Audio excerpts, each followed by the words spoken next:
Okay, तो pattern में आपको आइडिया होना चाहिए कि सीपीसी में हमारे पास क्या क्या सिलेबस है।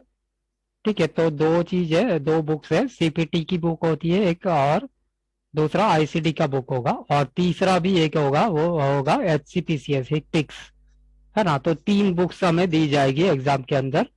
और टोटल नंबर ऑफ जो क्वेश्चन होंगे वो कितने होंगे हमारे पास में? पहले 150 होते थे, अभी क्या है, 100 क्वेश्चन है। ठीक है, 100 क्वेश्चन होंगे। और total duration of the examination 4 hours का होगा, 4 घंटे का टाइम मिलेगा आपको। ठीक है, तो 4 आवर्स में 100 क्वेश्चन करने होंगे। और पासिंग स्कोर जो है वो 70% रहेगा, मतलब कि मिनिमम 70% चाहिए। ठीक है, अगर 69 भी है तो वो फेल ही माना जाता है। तो हमें 70% मिनिमम स्कोर करना है, तो ऑब्वियसली 70% मिनिमम स्कोर करना है।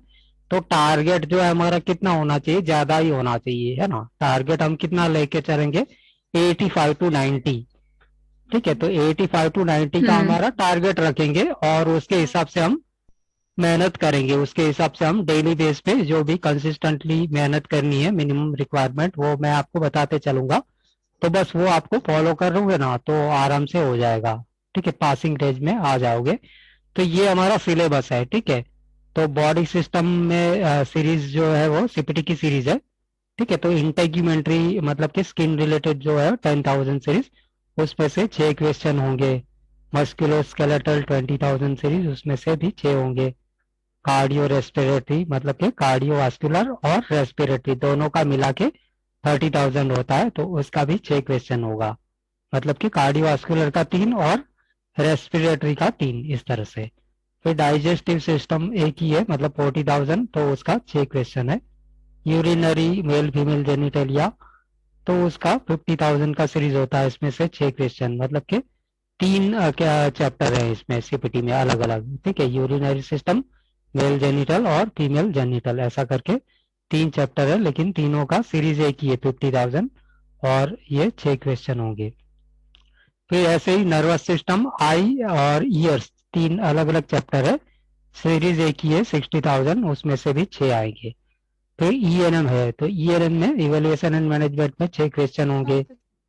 फिर एनेस्थेसिया, तो उसमें 4 क्वेश्चन होंगे। ठीक है, एनेस्थेसिया बहुत ही छोटा सा सेक्शन है, तो इसमें 4 क्वेश्चन रहेंगे।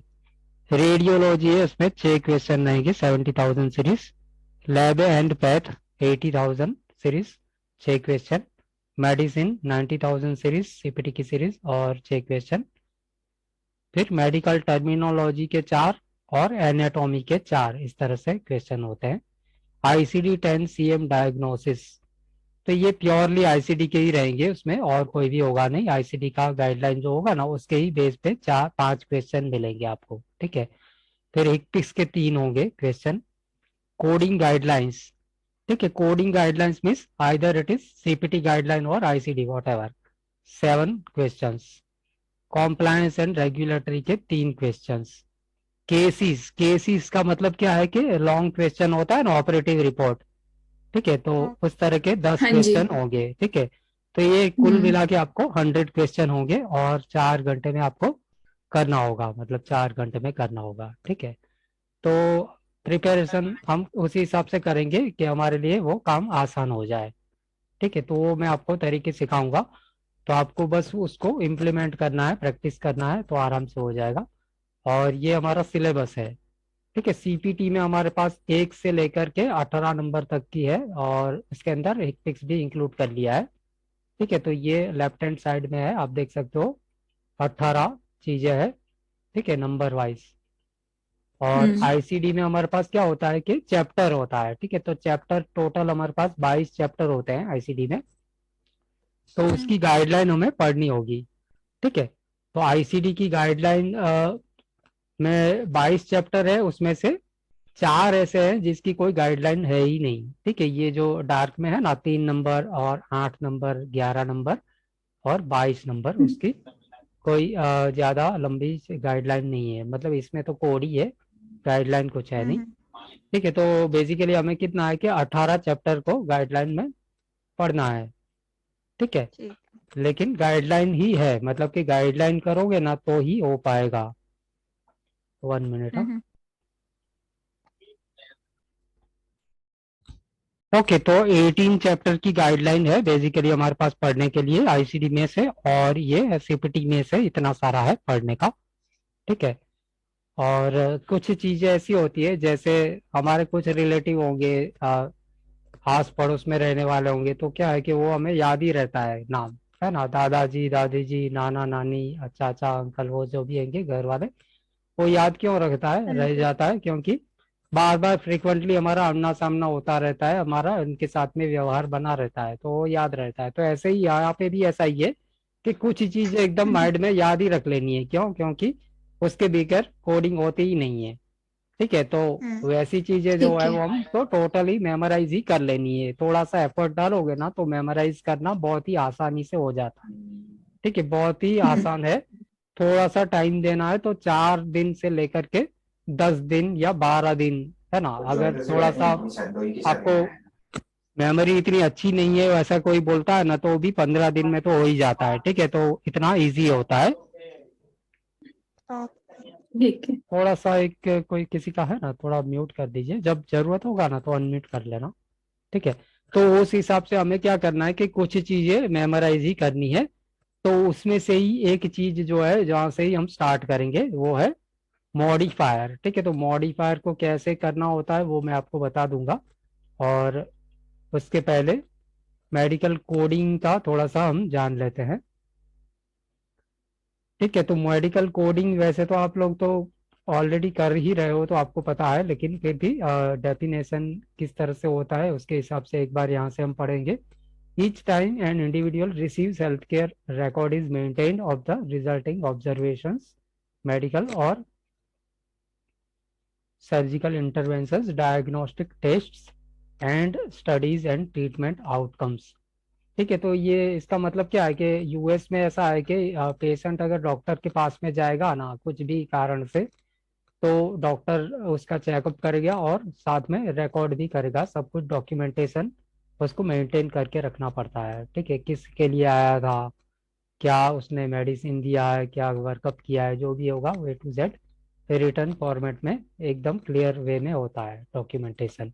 ठीक है, तो coding is the process of translating written और dictated medical record into a series of numeric और अल्फा न्यूमेरिक कोड्स। तो ये बेसिक डेफिनेशन है कि कोडिंग में होता क्या है कि एक रिकॉर्ड होगा उसको पढ़ना है, और उसमें से डायग्नोसिस रिलेटेड कोड हम आईसीडी बुक का यूज करके फाइंड आउट करेंगे, और जो भी प्रोसीजर सर्विसेज है उसको सीपीटी का बुक में से निकालेंगे, सीपीटी कोड। ठीक है, तो बेसिकली हमें ये दो कोड फाइंड आउट करना आना चाहिए, मतलब कि यूज आना चाहिए, आईसीडी का बुक कैसे यूज करना है और सीपीटी का बुक कैसे यूज करना है। ठीक है, these are two these are separate code sets to describe diagnosis. एक चीज है ये medical and surgical services procedures, ये दूसरी चीज है, और सप्लाईज एंड सप्लाईज ये तीसरी चीज है। ठीक है, तो जो डायग्नोसिस है उसको हम कहाँ से फाइंड आउट करेंगे, ICD-10 CM की बुक होती है। ठीक है, तो ICD-10 CM में से जो भी होगा वो हमें डायग्नोसिस के कोड मिलेंगे। ठीक है, फिर medical and surgical services procedure, उसके लिए हम क्या करेंगे, सीपीटी का बुक यूज करेंगे। ठीक है, करंट प्रोसीजरल टर्मिनोलॉजी जो होगा वो उसका बुक होगा। और ये जो सप्लाईज है उसके लिए हम क्या करेंगे, हिकपिक्स की बुक यूज करेंगे। तो टोटल 3 बुक्स को हमको एग्जामिनेशन सेंटर में हमको दिया जाएगा, ओरिजिनल बुक होती है कलर वाली वो दे जाती है, तो उसका यूज करके ओपन बुक एग्जाम होता है वो हमें देना है।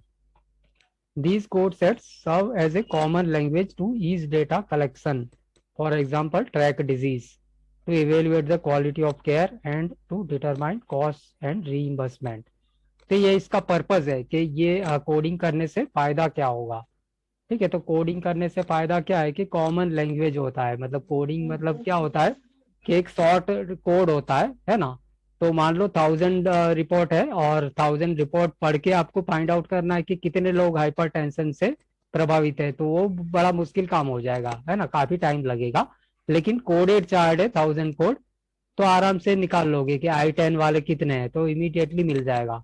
है ना। तो ट्रैकिंग इस तरह से होता है। फिर इवेल्युएट क्वालिटी ऑफ केयर, किस तरह से मतलब कि जो प्रोवाइडर डॉक्टर अपनी केयर प्रोवाइड करते हैं कैसे डॉक्यूमेंट करता है, तो उसका भी ये सब होगा तो ही आप अच्छे से इवेल्युएशन हो पाएगा कैसे क्वालिटी मेंटेन की जाती है वो। ठीक है। और कॉस्ट एंड रीइंबर्समेंट, मतलब कि मान लो काफी पॉपुलेशन ऐसा है कि जिनको डायबिटीज है, तो ऑब्वियसली डायबिटीज रिलेटेड ड्रग्स का जो प्रोडक्शन होगा उसमें कितना खर्चा आएगा, जो भी संसाधन होंगे रिसोर्सेज होंगे उसको कैसे डेवलप किया जाएगा, वो सारा इसके साथ में रिलेशन होता है। ठीक है। तो ये इसका कोडिंग का, मेडिकल कोडिंग का पर्पस है। ठीक है। तो बेसिकली हम क्या करेंगे, सीपीटी से स्टार्ट करेंगे। तो ये अभी छोड़ देते हैं अबाउट ICD-10 और डायरेक्टली सीपीटी पे आ जाते हैं। तो यहाँ से रीड करो कोई भी एक, फास्ट रीड करना है। जब भी रीड करेंगे ना तो ज्यादा हम समझने में स्लो नहीं करेंगे, रीड मतलब जितना फास्ट हो सकता है उतना करेंगे और अच्छी तरह से पढ़ेंगे।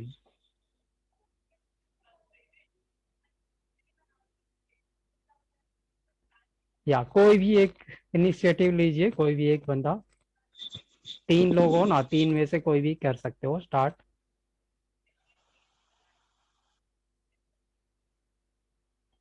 या प्रियंका आप कीजिए। Okay.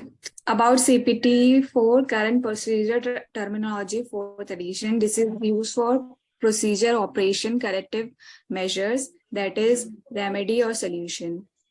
Category first, CPT, 5-digit numerical code, mandatory for reporting and reimbursement, annually reviewed and updated by AMA effective Jan 1st. Category second CPT, 5-character alphanumeric codes, example 3100F. Optional performance measurement tracking codes, PQRS, MIPS, released 3 times a year and effective 3M after M means publication. months, 3 months after publication. Okay. Category third CPTs, 5-character alphanumeric code ending with T, example 00132T.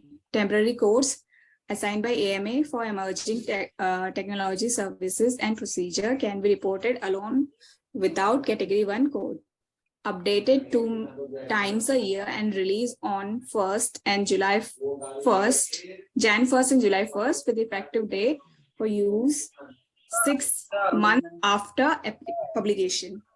These are the 6 sections of CPT. First, पहला है ENM, second anesthesia, third है surgery, fourth है radiology and fifth is lab and path, sixth is medicine. Okay तो ये हमारे 6 section है और ये हमें याद रखना ही रखना है, कोई भी पूछेगा, इंटरव्यू में भी पूछा जाता है ना। तो सीपीटी की जो बुक होगी ना उसमें कितने सेक्शन होते हैं, 6 सेक्शन होता है। ठीक है। तो फर्स्ट सेक्शन जो है वो इवेल्युएशन एंड मैनेजमेंट, तो इसकी रेंज जो है वो भी याद रखनी है, 992022 to 99499। ठीक है। तो जो भी होगा ईएनएम के रिलेटेड कोड होगा वो इतने में से ही होगा, है ना। इसमें से बाहर का है तो मतलब कि वो ईएनएम का नहीं है। ठीक है। फिर एनेस्थेसिया, सेकंड जो सेक्शन है वो एनेस्थेसिया है। तो एनेस्थेसिया में रेंज क्या है, 00100 to 01999। ठीक है। तो इसमें से जो भी कोड होगा वो क्या होगा, हमारा एनेस्थेसिया के रिलेटेड ही होगा। ठीक है।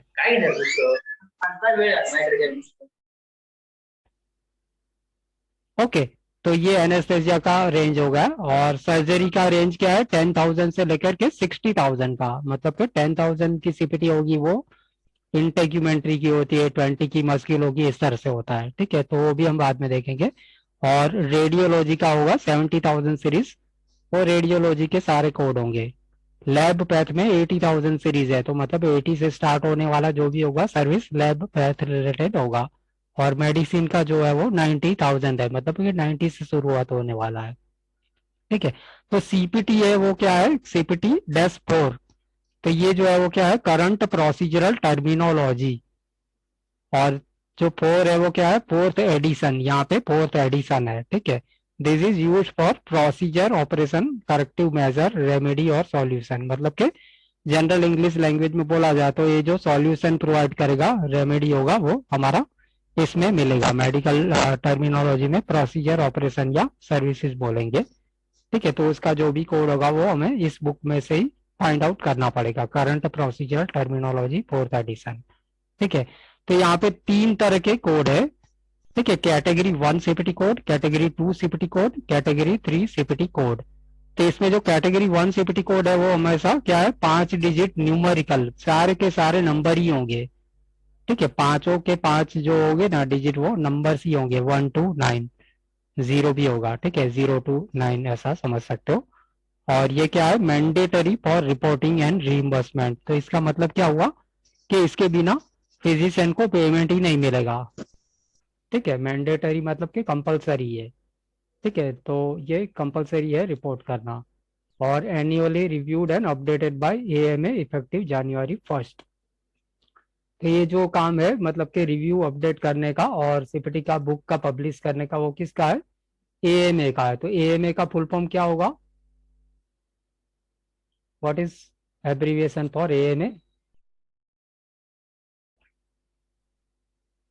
Medical association. Okay, very good. Okay, American medical association. तो ये सब काम वो उसके जिम्मेदारी में आता है, मतलब कि जो भी है वो हर जनवरी में रिवीजन होता है और लेटेस्ट जो भी होगा अपडेशन और वो सब मिलता है, तो वो हमें फॉलो करना होगा। ठीक है, जैसे 2023 से कुछ चेंज होगा तो हमें 2023 वाला ही, अगर सर्विस डेट जो है 2023 की है तो हमें वही लगाने हैं, लेकिन सर्विस डेट अगर 22 की है तो बात अलग है, तो फिर वो 22 वाली गाइडलाइन फॉलो करनी है। ठीक है, फिर कैटेगरी 2 सीपीटी है। तो यहाँ पे क्या है कि 5 कैरेक्टर के अल्फा न्यूमेरिक है। ठीक है, तो यहाँ पे अल्फा न्यूमेरिक के मतलब के एक कैरेक्टर ऐसा है जो हमारा अल्फाबेट होगा, बाकी के 4 तो नंबर ये। तो फॉर एग्जांपल 3100F। तो ये जो है सीपीटी कैटेगरी 2 कोड है वो ऑप्शनल है। ठीक है, तो ऑप्शनल है मतलब कि ये परफॉर्मेंस मेजरमेंट ट्रैकिंग कोड्स है, मतलब कि इससे जो प्रोवाइडर है ना उनको कैसे मतलब काम कर रहे हैं उनके बेस पे कुछ अमाउंट दिया जाता है, $0.1 या ऐसा कुछ मिलता है। ठीक है, तो परफॉर्मेंस मेजरमेंट ट्रैकिंग कोड्स है। तो पेमेंट हल्का सा, बहुत ही माइनर पेमेंट बढ़ता है इससे। जो भी मतलब इसमें पार्टिसिपेट करते हैं प्रोवाइडर, उसके लिए ये एप्लीकेबल है। जो पार्टिसिपेट नहीं करते हैं तो उस केस में ये कोड यूज नहीं होता है। ठीक है, तो यहाँ पे ये पॉइंट है, इतना इंपॉर्टेंट नहीं है, लेकिन क्योंकि बुक में दिया है तो हमें पढ़ना है। तो release 3 times a year and effective 3 months after publication. ठीक है, तो रिलीज 3 बार होते हैं, मतलब कि हर 4 महीने में एक बार। और जब रिलीज होंगे ना तो उसके बाद में 3 महीने के बाद में इसका इफेक्टिव होगा, मतलब यूज करना जो स्टार्ट होगा वो 3 महीने के बाद में, रिलीज होने के 3 महीने के बाद में होगा। ठीक है, तो ये 2 पॉइंट है ना, ये पहला और ये तो हमें याद रखना ही है, ये नहीं रहता है तो कोई बात नहीं, है ना। तो इंटरव्यू पॉइंट ऑफ व्यू से या फिर कोडिंग गाइडलाइन में जो क्वेश्चन आता है उसके पॉइंट ऑफ व्यू से हमें पहले 2 पॉइंट हमें याद रखने हैं। ठीक है, क्योंकि अगर ये याद है तो फिर हमें बुक में जाके देखना जरूर नहीं पड़ेगा, टाइम सेव हो जाएगा। फिर कैटेगरी 3 सीपीटी कोड, तो ये भी क्या है, 5 character alpha numeric code ending with T. तो ये बहुत सिंपल है कि एंड में क्या मिलेगा, कैपिटल टी ही होगा। ठीक है, तो एंड में कैपिटल टी है, मतलब कि वो क्या है, कैटेगरी 3 सीपीटी कोड है। ठीक है, तो वो क्या चीज है, तो यहाँ पे लिखा है ना, temporary code assigned by AMA for emerging technology services and procedures can be reported alone without category 1 code. ठीक है, तो ये टेम्पररी कोड है। ठीक है, तो टेम्पररी कोड का एग्जांपल क्या हो सकता है, सपोज कोविड रिलेटेड है। कोविड कब से स्टार्ट हुआ है, 2019 में हुआ था ना, 2020 में सॉरी। ठीक है, तो 2020 के बाद में जो भी कोविड रिलेटेड सर्विसेज के जो आईसीडी सॉरी सीपीटी कोड है वो इन्होंने क्या किया, कैटेगरी 3 में लगाया है। ठीक है, और जैसे जैसे 22 और 23 आएगा तो उसको फिर क्या करेंगे, कन्वर्ट करेंगे, कैटेगरी 1 में कन्वर्ट किया जाएगा। ठीक है, तो लेकिन पहले जब भी होगा कोविड वाला जो भी होगा वो टी वाला ही होगा स्टार्टिंग में। ठीक है, बाद में उसको कन्वर्ट करके परमानेंट मतलब कैटेगरी 1 सीपीटी में कन्वर्ट किया जाएगा। ठीक है, तो इसका क्या है, updated 2 times a year and release on January 1 and July 1 with effective date for use 6 months after publication. ठीक है, तो ये कैटेगरी 1, 2 एंड 3 सीपीटी कोड का हमें पहला 2 पॉइंट हमें एकदम याद रखना है। कैटेगरी 1 में तो तीनों सिंपल है। ठीक है, तो तीनों के तीनों रखने हैं, लेकिन कैटेगरी 2 और 3 दोनों का 2 2 पॉइंट। ठीक है, तो कोई एक बंदा बताएगा क्या क्या देखा हमने category 1, category 2, category 3 CPT code, क्या क्या हमने देखा। शॉर्ट एंड स्वीट आंसर कोई पूछेगा इंटरव्यू में तो कैसे बोलेंगे, क्या आंसर होगा हमारा।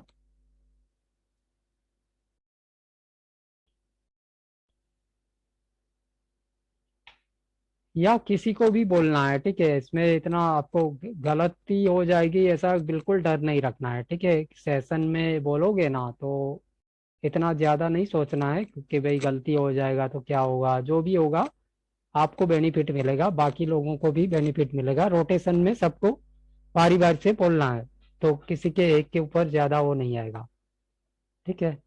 या प्रमोद आप बताइए, category 1, category 2, category 3 CPT code क्या है।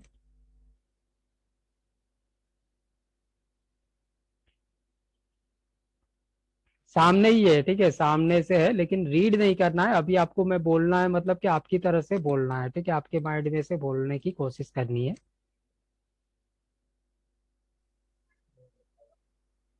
Can you check with hello, I was doing some. Hello. Hello. या Sir, can you check with someone? Actually, I was doing some work behind. Okay, no problem. या कोई और ये बोलते हैं कि उनको कुछ है दिक्कत और किसी और को चांस दिया जाता है, तो बताइए, कोई भी बोलिए।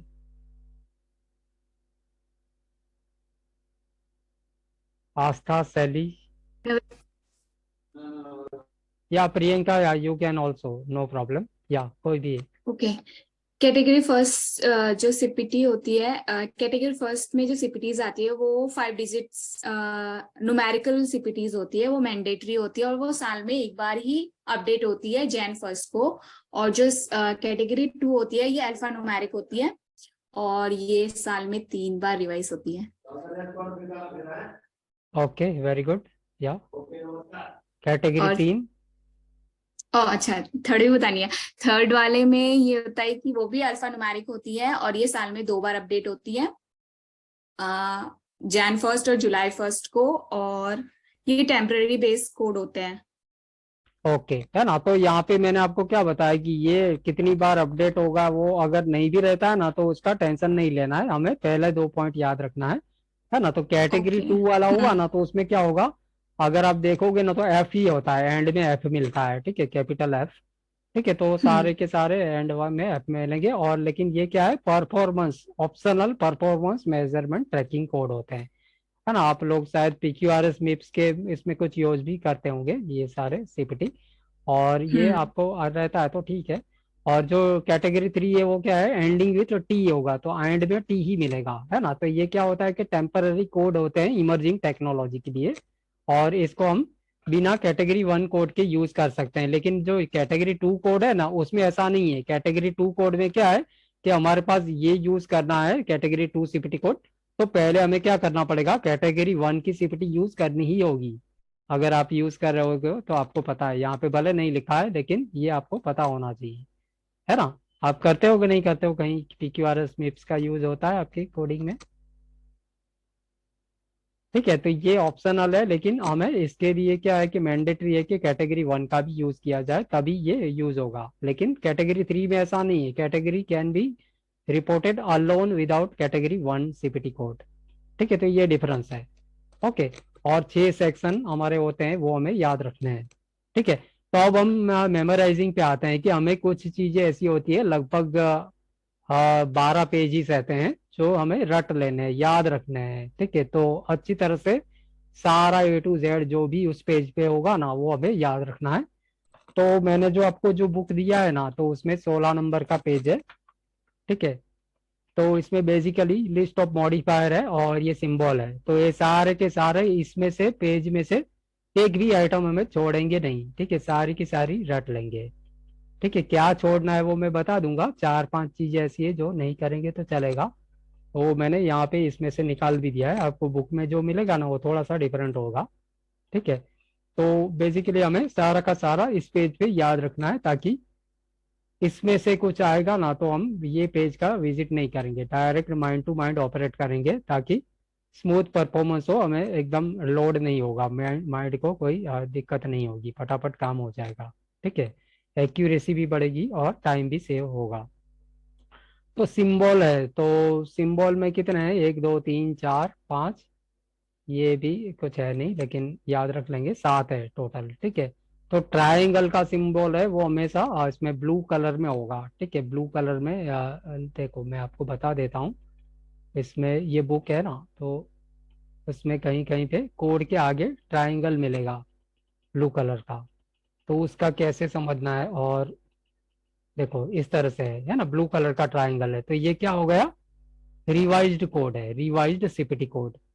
ठीक है, तो इसके डिस्क्रिप्शन जो होगा ना, तो उसमें 2022 की बुक है, तो मतलब कि 2022 में कुछ ना कुछ चेंज हुआ है ये डिस्क्रिप्शन के अंदर। तो ये क्या हो गया, ट्राइंगल जो है वो ब्लू कलर का रिवाइज्ड कोड। ठीक है, फिर ऐसे ये होगा वो न्यू कोड होगा, रेड कलर का होगा, तो ये न्यू कोड है, मतलब कि उस साल के अंदर 2022 की बुक में जिस कोड के आगे रेड कलर का ऐसा सर्कल होगा, तो वो उसी बुक में मिलेगा। 2022 में है तो मतलब 2022 वाली बुक में मिलेगा, लेकिन 2021 2020 वाली बुक होगी ना, उसमें नहीं होगा। क्यों, क्योंकि वो इंट्रोड्यूस ही 2022 में किया गया है। ठीक है, तो इस तरह से समझना है।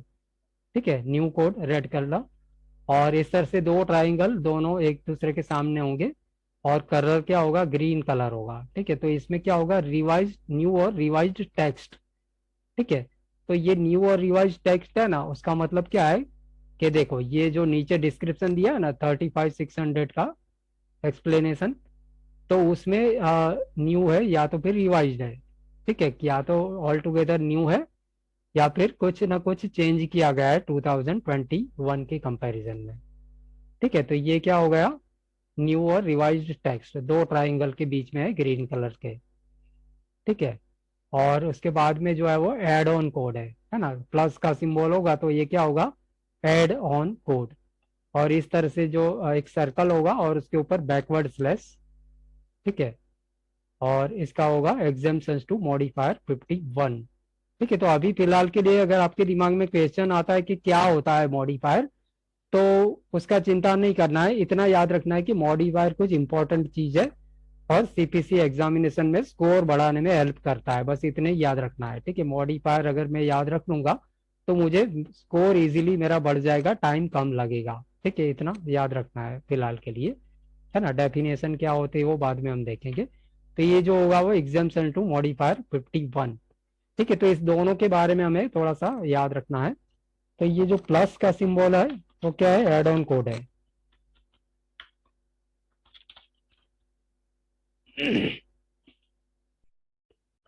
ठीक है, तो एड ऑन कोड होगा ना, तो उसके साथ में हम कभी भी यूज नहीं करेंगे कौन सा मॉडिफायर, 51 मॉडिफायर। ठीक है, और दूसरी चीज क्या याद रखनी है,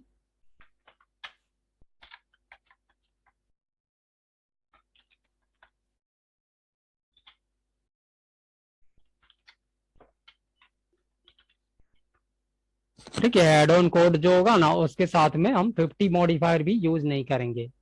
ठीक है, तो ये दो चीज हमें याद रखनी है। और तीसरी इंपॉर्टेंट चीज इसी के बारे में,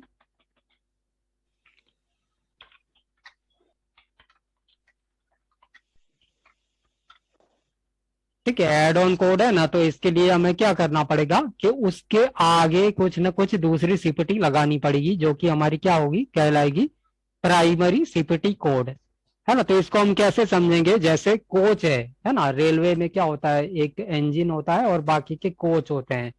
ठीक है, तो कोच को चलाना है तो मुझे क्या है, इंजन चाहिए ही चाहिए, है ना। तो प्राइमरी सीपीटी जो है वो हमारा इंजन है, और एड ऑन सीपीटी जो है ना वो क्या है, हमारा कोच है, इस तरह से समझना है। ठीक है, तो कोच को अगर पटरी पे मुझे मूव करना है तो मेरे को इंजन चाहिए, तो ऐसे ही एड ऑन कोड को अगर मुझे यूज करना है, एड ऑन सीपीटी कोड को, तो मुझे पहले प्राइमरी सीपीटी यूज करूंगा और उसके बाद में ही मैं एड ऑन कोड वाली सीपीटी यूज करूंगा। ठीक है, क्लियर है। Yes. Yes, okay, sir. या अब ये जो है Yes. एग्जाम्पशन टू मॉडिफायर 51, तो एग्जाम्पशन का मतलब क्या होता है कि छोड़ देना, है ना। एग्जाम्प्ट मतलब कि उसको हटा देना, छोड़ देना। तो मतलब कि ऐसा सिंबल जो भी सीपीटी के आगे होगा ना, तो वहां पे भी हम 51 यूज नहीं कर पाएंगे, जैसे यहाँ पे है। ठीक है, तो 35,600 के साथ में हम 51 नहीं यूज कर सकते। मतलब साथ में का मतलब क्या है कि इस तरह से हम लिख नहीं सकते हैं 35600 डैश 51 इज रॉन्ग। ठीक है, क्यों? क्योंकि ये सिंबल ही उसके लिए है कि 51 इसके साथ में जाएगा ही नहीं, है ना। तो ये सिंबल ही इसका है कि 51 एग्जाम्प्ट है, तो उसके साथ में 51 तो जाएगा नहीं। तो फिर क्वेश्चन ये होता है कि तो फिर इसमें और इसमें डिफरेंस क्या है, एड ऑन और इसमें, है ना। तो एड ऑन और एग्जाम्पशन टू मॉडिफायर 51, उसमें क्या डिफरेंस है, मैंने ऑलरेडी वैसे इनडायरेक्टली बता दिया है। कोई बता पाएगा कैसे क्या डिफरेंस है?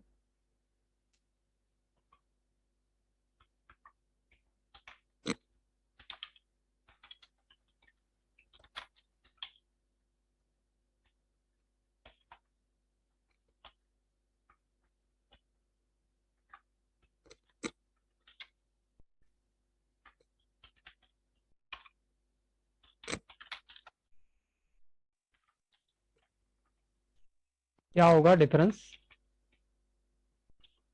Add on CPT never coded as a primary,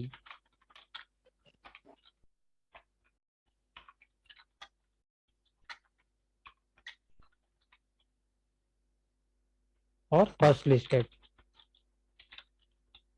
ठीक है, लेकिन एग्जाम्पशंस टू,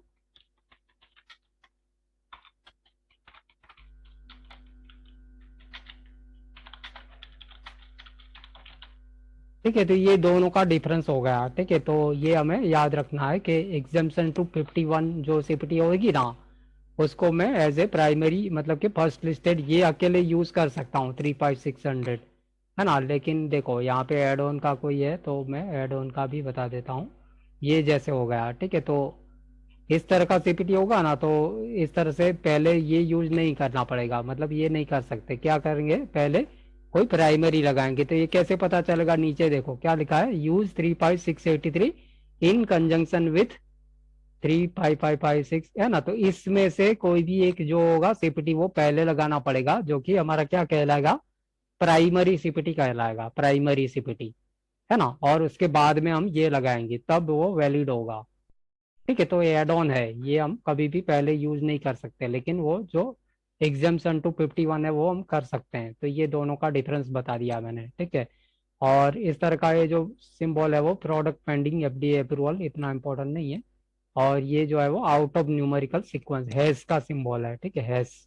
तो out of numerical sequence, out of numerical sequence से क्या मतलब है कि मान लो 8 है, वो कहाँ मिलता है सीरीज में, 7 और 9 के बीच में मिलता है ना। लेकिन out of numerical sequence code होगा ना, तो फिर 8, 7 और 9 के बीच में नहीं मिलेगा, वो कहीं पे भी मिलेगा। मतलब कि 15 से 20 के बीच में हो गया, तो वो इस तरह से अगर कुछ चेंज किया गया है तो वो वाले जो होंगे ना सीपीटी कोड, उसके आगे इस तरह का सिंबल मिलेगा। ठीक है, आउट ऑफ न्यूमेरिकल मतलब कि उसके साथ में रेंज भी दिया जाएगा, वहां पे देखना होगा हमें। ठीक है, तो ये सिंबल हमें याद रखना है कि क्या क्या होता है। ठीक है, और बाद में ये सारे मॉडिफायर याद रखने हैं। लेकिन क्योंकि आज हमारा पहला दिन है ना, तो हम क्या करेंगे, एनेस्थेसिया पे फोकस करेंगे, क्योंकि एनेस्थेसिया छोटा सा सेक्शन होता है और एनेस्थेसिया इजीली हो जाता है। ठीक है, तो एनेस्थेसिया में ये जो भी कोने में जो भी मिल रहा है ना, वो सारा का सारा एनेस्थेसिया का होता है। ठीक है, तो एनेस्थेसिया का रेंज सीपीटी का क्या है वो पहले तो पता रखना है हमें कि कौन सी रेंज की सीपीटी एनेस्थेसिया के क्वेश्चन में यूज होती है। तो कौन सा है यहाँ पे, 00100 से लेकर के 01999। ठीक है, उसमें से कोई भी आता है तो मतलब कि वो एनेस्थेसिया का ही सीपीटी होगा। ठीक है, और मॉडिफायर है, मतलब कि ये सारे जो मॉडिफायर है वो एनेस्थेसिया के। तो इसका मतलब क्या हुआ कि ये P1 से लेकर के ये जो भी है वो हम इसके साथ में यूज कर सकते हैं, है ना। उसके अलावा कोई भी सीपीटी है तो यूज नहीं कर पाएंगे ये वाले मॉडिफायर, है ना। तो लेट से मैं यहाँ पे लिखता हूँ, आपको सही है या गलत है वो बताना है। ठीक है, सही है या गलत है? गलत है। गलत है sir. Okay,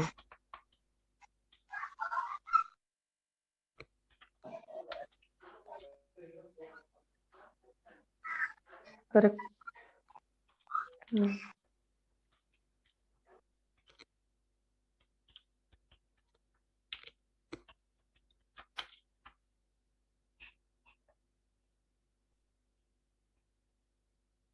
Correct.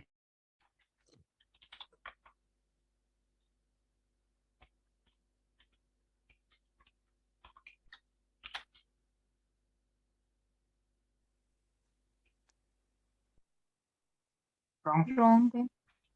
Wrong.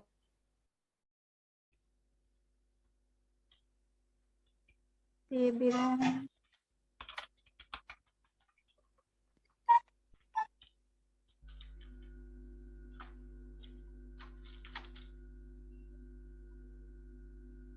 Correct.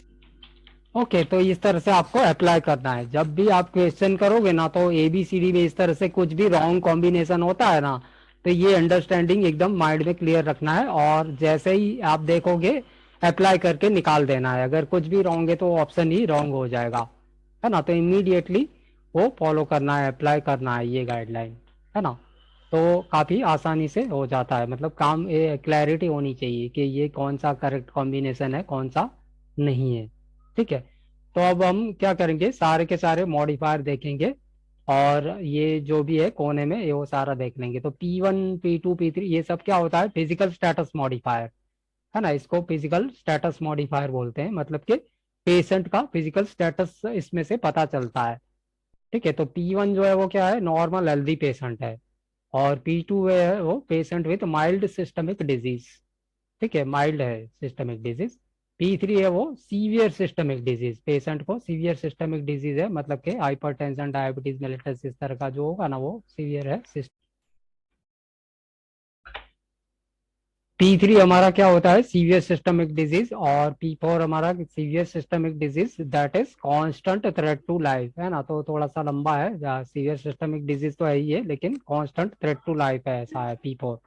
और P5 है वो moribund patient not expected to survive without operation. Moribund का मतलब है कि मरने के कगार पे जो है ना वो पेशेंट. ठीक है, अगर ऑपरेशन नहीं किया गया तो चांस ज्यादा है कि मर सकता है. तो ये moribund patient not expected to survive without operation P5.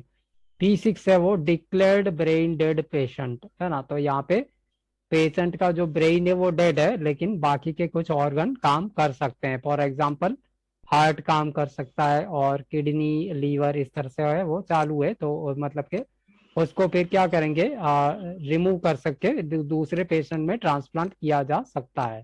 ठीक है. तो P6 क्या है, declared brain dead patient whose organs are being removed for donor purpose. ठीक है. तो ये P1 टू P6 है, बहुत इजीली याद रह जाते हैं, फिजिकल स्टेटस मॉडिफायर है. ठीक है. और ये जो है 7 मॉडिफायर वो क्या है, हिक्पिक्स लेवल 2 मॉडिफायर है. ठीक है. तो सबसे पहला क्या है, ए. तो ए का डिस्क्रिप्शन क्या है, एनेस्थेसिया बाय एनेस्थेसियोलॉजिस्ट और एनेस्थेटिस्ट. ठीक है. तो एनेस्थेसियोलॉजिस्ट और एनेस्थेटिस्ट है वो क्या है, कौन सा पर्सन है जिसने MD किया हुआ है ना. MD इन एनेस्थेसियोलॉजी किया है वो बंदा जो होगा वो एनेस्थेसियोलॉजिस्ट या एनेस्थेटिस्ट कहलाएगा. तो वो खुद ऑपरेशन करता है, वो खुद एडमिनिस्टर करता है एनेस्थेसिया. तो CPT के साथ में ए लगाएगा, डैश करके ए लगाएगा. ठीक है. और ये QZ है, QZ है तो मतलब क्या है कि एनेस्थेसिया बाय CRNA इंडिपेंडेंटली. ठीक है. तो CRNA का फुल फॉर्म क्या होता है, सर्टिफाइड रजिस्टर्ड नर्स एनेस्थेटिस्ट, है ना. तो नर्स एनेस्थेटिस्ट है मतलब कि उसको एनेस्थेटिस्ट जितनी लिबर्टी नहीं होती है लेकिन कुछ लिमिटेड उसको मिलता है. ठीक है. तो ये इंडिपेंडेंटली अगर एडमिनिस्टर करेगी, है ना.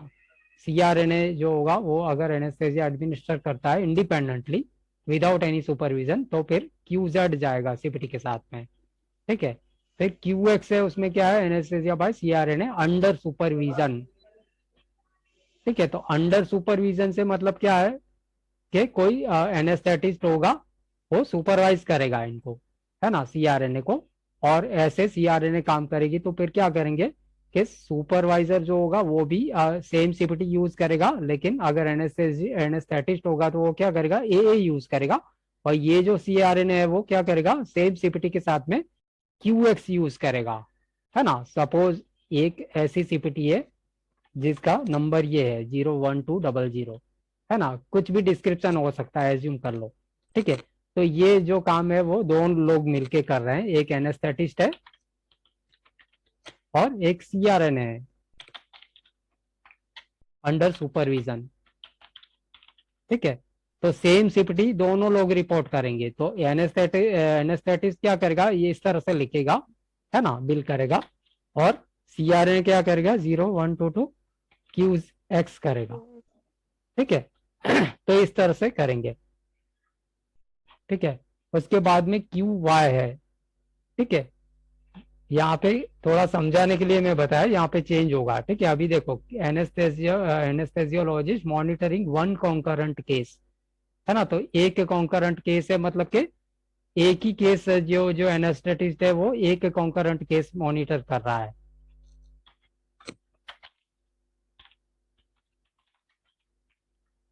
ठीक है। तो क्या करेगा, यहाँ पे वो क्यू वाई लगाएगा।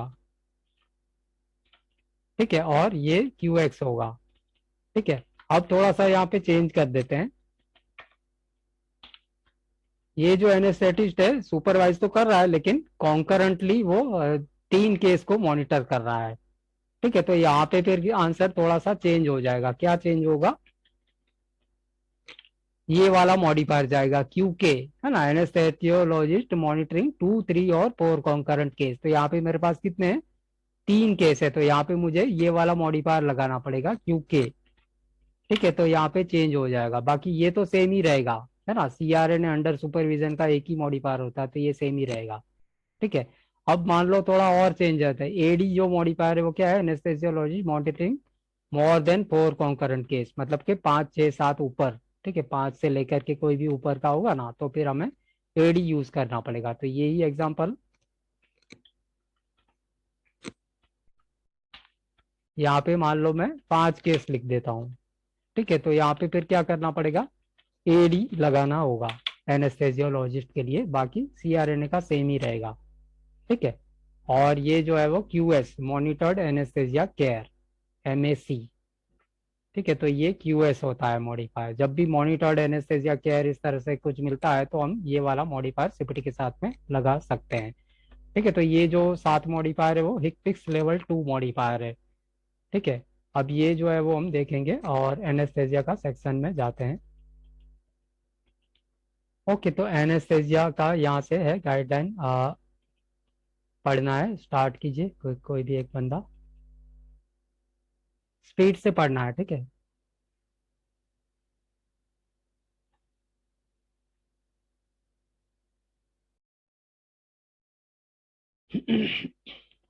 या एनीवन प्लीज।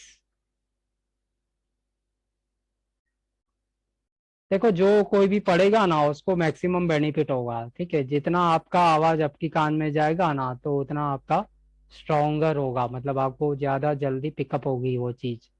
ठीक है। और मैंने आपको ऑलरेडी पहले बता दिया है कि गलती से डरना नहीं है। यहाँ पे कोई गलती हो जाएगा तो कोई इतना वो नहीं बात है। ठीक है।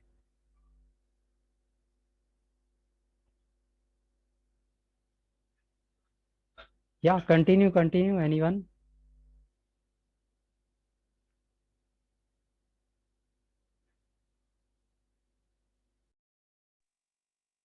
Hello. या Yes, sir. या रीड Anesthesia करना है। package. ओके, रीड करो। हाँ।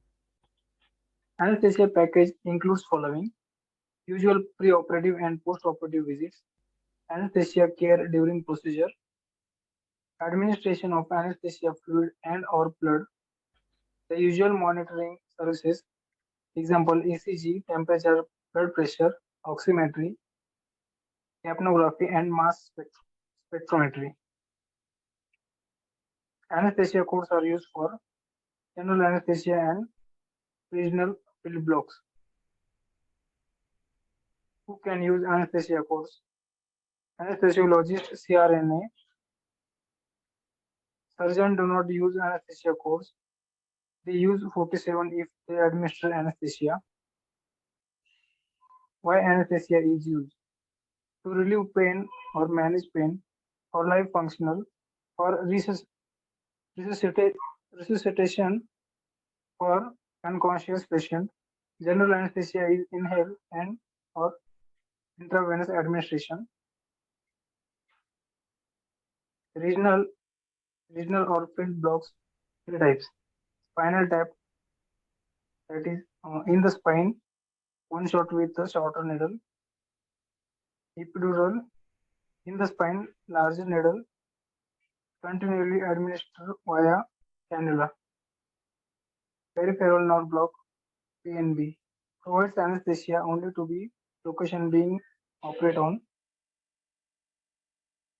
Other type of anesthesia administration not coded for anesthesia section.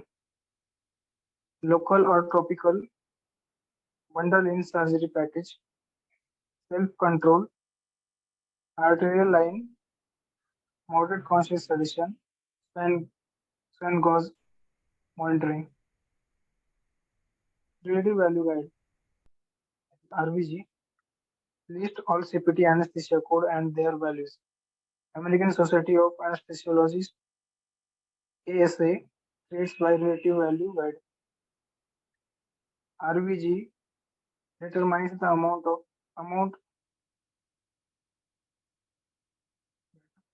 RVG determines the amount of provider will receive for the administration of anesthesia based upon the anesthesia code and other factors. RVG formula B time M modifying factor, M for modifying factor, total units, conversion factor, payment for anesthesia. Determine the time every 15 minutes equal 1 unit of time.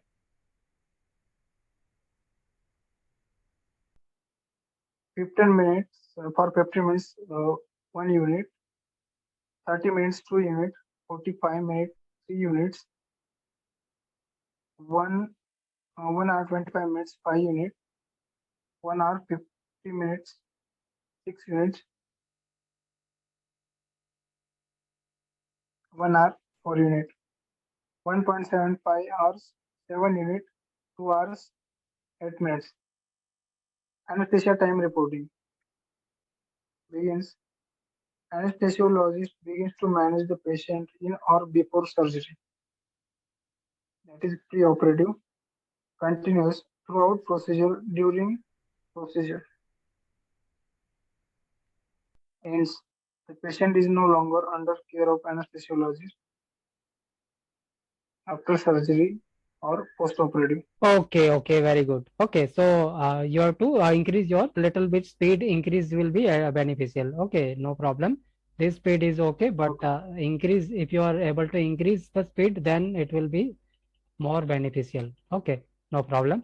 So first thing, guideline, anaesthesia guideline, ठीक है। तो anaesthesia का package जो होता है ना, तो उसमें क्या क्या अंदर ही बंडल होता है वो हमें याद रखना है, ठीक है। तो बहुत आसानी से रह जाता है क्या क्या अंदर होता है, इंक्लूड होता है, मतलब कि जो भी एक सीपीटी होगी एनेस्थेसिया की, इसमें से कोई भी एक, तो इसमें ये सारा चीज होगा वो अंदर ही इंक्लूड होगा, है ना।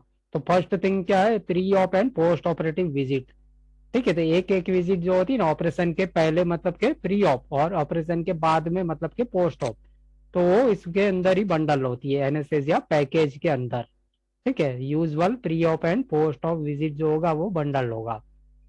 फिर दूसरा क्या है, administration of anaesthesia fluids and और ब्लड, है ना। तो थोड़ा सा ब्लड चढ़ाता है ना, या फिर एनेस्थेटिक फ्लूइड का एडमिनिस्ट्रेशन होता है, तो वो भी part and parcel of anaesthesia का सीपीटी का कोड में ही बंडल हो जाता है। उसके लिए कुछ एडिशनल नहीं लगाना पड़ेगा, है ना। ये बहुत ही इंपॉर्टेंट है, उसका एक क्वेश्चन भी आता है, तो काफी लोग गलती कर ही बैठते हैं। तो मैंने आपको अभी बता दिया कि ये पॉइंट आपको याद रखना है, तो वो क्वेश्चन आपका गलत नहीं होगा, ठीक है। Administration of anaesthesia fluids and और ब्लड, ठीक है, वो बंडल ही होता है। फिर लिखा है कि anaesthesia care during procedure, procedure के दौरान जो भी एनेस्थेसिया का रिलेटेड एक्टिविटी होगा वो इसके अंदर ही होगा, वो कोड में बंडल्ड ही होगा, ठीक है। फिर यूजुअल मॉनिटरिंग सर्विसेज, तो जब एनेस्थेसिया देता है ना, तो ये सब चालू ही रहता है, ECG, temperature, blood pressure, oximetry, capnography, mass spectrometry, वो कंटिन्यूअसली मॉनिटर होता है और वो भी इसका पार्ट एंड पार्सल ही है एनेस्थेसिया का सीपीटी कोड का। तो ये सारी चीजें जहाँ पे जो लिखी है ना, वो सारी क्या होती है, इसके अंदर का कोई भी कोड होगा ना, तो उसके अंदर ही इंक्लूड होगी, उसके लिए कुछ सेपरेट अलग से सीपीटी लगाना नहीं पड़ेगा, ठीक है। क्लियर है ये कंसेप्ट, बहुत ही इंपॉर्टेंट है एनेस्थेसिया पैकेज। क्लियर है everyone? Yes, sir. Yes. Okay या गुड।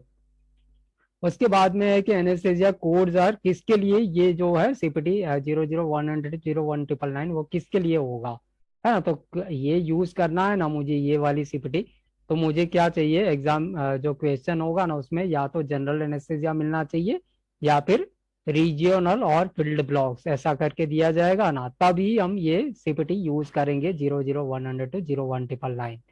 ठीक है, तो ये माइंड में एकदम क्लैरिटी होनी चाहिए कि जनरल एनेस्थेसिया या तो होना चाहिए या फिर रीजनल और फील्ड ब्लॉक ऐसा मेंशन होना चाहिए, तभी हम 00100 टू 01999 वाली सीपीटी यूज करेंगे। ठीक है, अब ये जो सीपीटी है वो कौन यूज कर सकता है, तो वो भी हमारा क्लियर होना चाहिए। तो कौन यूज कर सकता है, पहला तो ये एनेस्थेसियोलॉजिस्ट और एनेस्थेटिस्ट। ठीक है, जिसने एमडी किया है एनेस्थेसियोलॉजी में 4 साल का पढ़ाई होता है वो किया है, वो एनेस्थेसियोलॉजिस्ट होता है, तो वो यूज करेगा या तो फिर सीआरएन होना चाहिए, सर्टिफाइड नर्स एनेस्थेटिस्ट। ठीक है, ये दो में से कोई होगा ना तो ये 00100 से 01999 वाला यूज करेगा, है ना। लेकिन फॉर एग्जांपल कार्डियोलॉजिस्ट ने किया है, तो कार्डियोलॉजिस्ट क्या है, कार्डियोलॉजी में स्पेशलाइज किया है, तो वो ये सीपीटी यूज कर ही नहीं पाएगा, है ना। कोई बंदा कार्डियोलॉजिस्ट है या फिर नेफ्रोलॉजिस्ट है, ऑर्थोपेडिस्ट है, तो वो ये वाली सीपीटी यूज नहीं कर पाएगा। क्यों, क्योंकि ये तो रिजर्व है किसके लिए, एनेस्थेसिया में जिसने स्पेशलाइजेशन किया है उसके लिए ही है। ठीक है, तो ये एकदम माइंड में क्लियर कट होना चाहिए कि कौन यूज करेगा। तो दो ही क्या ऑप्शन है हमारे पास में, क्या है, एनेस्थेसियोलॉजिस्ट और सीआरएन है, तो उसके साथ में ये सीपीटी या जा सकती है, बाकी किसी के साथ में नहीं जाएगी। कार्डियोलॉजिस्ट है, नेफ्रोलॉजिस्ट है, जो भी होगा ना वो नहीं, एंडोक्रिनोलॉजिस्ट उसके साथ में ये नहीं जाएगी। क्लियर है। Yes, sir. Okay Yes, sir. अब ये गाइडलाइन है कि surgeons do not use anaesthesia code, है ना। तो सर्जन का एग्जांपल मैंने दे दिया ना, कार्डियोलॉजिस्ट है और नेफ्रोलॉजिस्ट है, एंडोक्रिनोलॉजिस्ट है, वो सारे सर्जन कहलाते हैं। तो वो बाय चांस एडमिनिस्टर तो कर सकते हैं, है ना, एडमिनिस्टर एनेस्थेसिया करेंगे अपनी ऑपरेशन में, तो क्या करेंगे, ये वाली सीपीटी नहीं यूज करेंगे। वो क्या करेंगे, जो अपनी सर्जरी की सीपीटी होगी ना 10,000 to 60,000 वाली सीपीटी, उसके साथ में 47 लगाएंगे, है ना। बाकी ये सीपीटी 00100 to 01999 तो यूज होगी ही नहीं सर्जन के साथ में, है ना। तो सर्जन जब भी एडमिनिस्टर करेगा तो हमें ये याद आना चाहिए 47 मॉडिफायर। ठीक है, अब ये है कि भाई क्यों यूज किया जाता है एनेस्थेसिया, किसके लिए होता है। तो एनेस्थेसिया किसके लिए होता है, पेशेंट को पेन महसूस ना हो, है ना, पेशेंट शांति से टॉलरेट कर पाए ऑपरेशन, तो इसके लिए होता है, to relieve pain, manage pain, for life function, for resuscitation, for unconscious patient. ठीक है, तो ये जो जनरल एनेस्थेसिया है ना, तो उसको दो तरह से दिया जा सकता है। एक है हमारा इनहेल्ड होता है, मतलब कि सांस के अंदर में दे दिया जाता है, वो इनहेल्ड होता है। और दूसरा होता है इंट्राविनस एडमिनिस्ट्रेशन, है ना। तो जनरल एनेस्थेसिया का दो मेथड है, इनहेल्ड एंड और इंट्राविनस एडमिनिस्ट्रेशन, मतलब कि वेइन के अंदर, इंट्रा मीन्स विद इन और वीनस मतलब वेइन, उसके अंदर एडमिनिस्टर किया जाता है। तो ये जनरल एनेस्थेसिया है। फिर रीजियोनल फील्ड ब्लॉक का 3 टाइप का होता है। तो सबसे पहला है स्पाइनल टैप। ठीक है, तो यहाँ पे स्पाइन में एक शॉट दिया जाता है, शॉर्टर नीडल, मतलब कि नीडल का डायमीटर जो होगा ना वो छोटा होगा। ठीक है, थोड़ा सा कंपैरेटिवली छोटा होगा। फिर epidural in the spine, larger needle continually administered via cannula. ठीक है, तो यहाँ पे नीडल का डायमीटर थोड़ा सा बड़ा होगा। ठीक है, स्पाइन में ही दिया जाएगा एपिड्यूरल।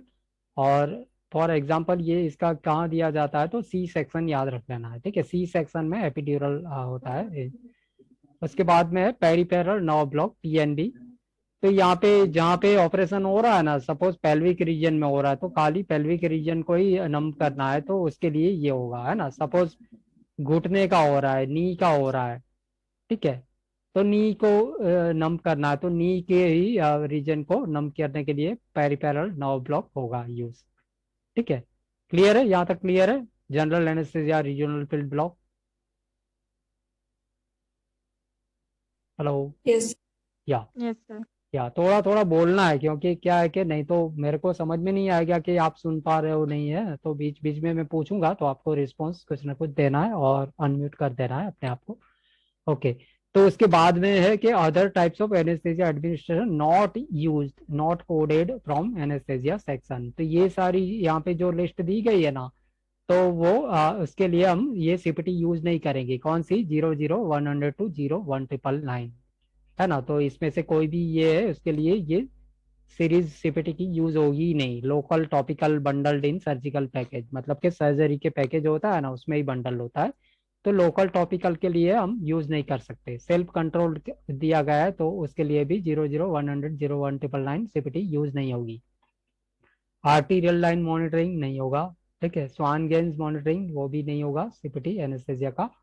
और मॉनिटर्ड एंड कॉन्शियस सीडेशन, ठीक है, मॉडरेट कॉन्शियस सीडेशन, उसके लिए भी एनेस्थेसिया का सीपीटी माने 00 100 to 01 999 नहीं यूज होगा, ठीक है। तो ये ध्यान में रखना है। उसके बाद में रिलेटिव वैल्यू गाइड है ना, आरवीजी शॉर्ट फॉर्म इसका है आरवीजी।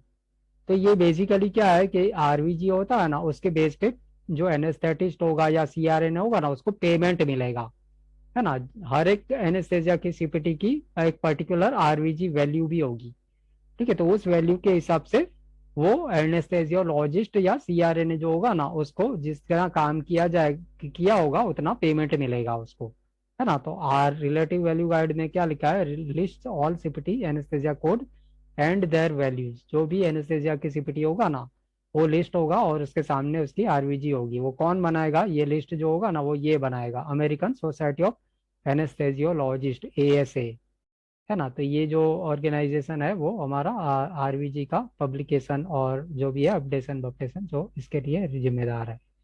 फिर आरवीजी डिटरमाइंस, ये तो हमने बता दिया है। तो इसकी एक सिंपल फॉर्मूला है, base plus time plus M modifying factor, है ना, BTM।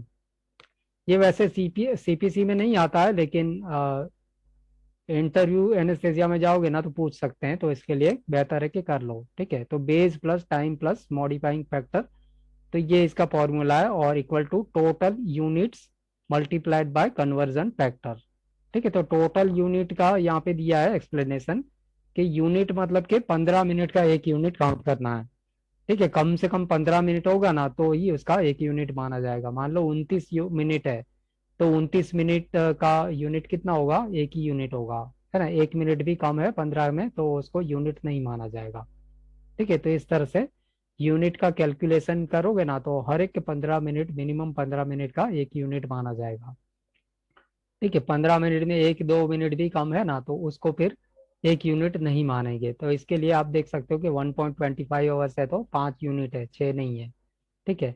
और बाकी तो प्रोपोर्शनेटली है, 1 घंटा मतलब 1 आवर है तो 4 यूनिट, 2 आवर है तो 8 यूनिट, 1.75 7 यूनिट, ठीक है। तो ये सीपीसी में नहीं आएगा लेकिन इंटरव्यू पॉइंट ऑफ व्यू से थोड़ा बहुत इंपॉर्टेंट है, ठीक है।